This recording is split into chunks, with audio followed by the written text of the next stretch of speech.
Maintenant, comme que je fais à chacune des fois à chaque mois, j'aime toujours faire le comparatif entre ce qui s'est vendu avec les AVPB à travers la bannière de marketing du proprio et ce qui s'est vendu avec les courtiers. Pourquoi?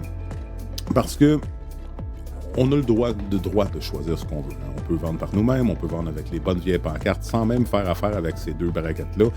Mais lorsqu'on a un projet de vente, ce qu'on veut faire, c'est qu'on a une idée derrière la tête. C'est soit maximiser le capital, c'est soit déménager, le travail, etc.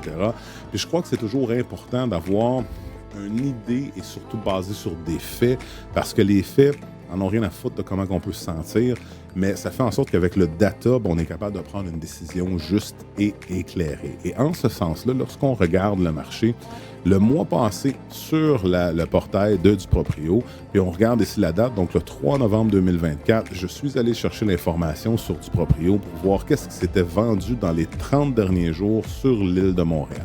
Et ce qu'on se rend compte, c'est qu'on a seulement 18 propriétés qui se sont vendues. Donc, quand on a cet ensemble de données-là, ce qu'on peut faire, c'est mettre ça dans un graphique.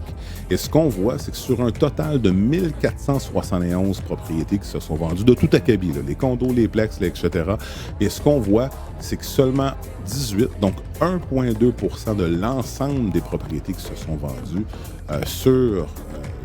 sur le marché au mois d'octobre 2024 se sont vendues par l'entremise de la bannière de marketing du proprio. Et 98,8% des propriétés vendues sur l'île de Montréal se sont vendues avec des courtiers. Qu'est-ce que ça vient me dire, ça? Bien, ça vient me dire que si j'ai un projet de vente, le ratio de succès, OK, pour tout dépendamment de mon projet, risque beaucoup plus de se matérialiser à travers la collaboration avec un courtier immobilier.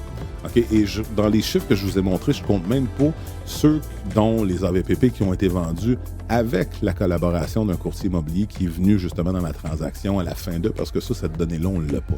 Donc, ça nous donne l'optique de nous dire que si je dois vendre pour n'importe quelle raison qui est rapide, et aussi que je vais aller maximiser le prix de vente, là, parce que le trafic le démontre. Si j'ai 98, si sur 100 personnes, j'ai 98 personnes qui travaillent avec des courtiers, qui vont voir des courtiers, la probabilité que je vende ma maison dans les meilleurs prix et les meilleures conditions se font en travaillant avec un courtier.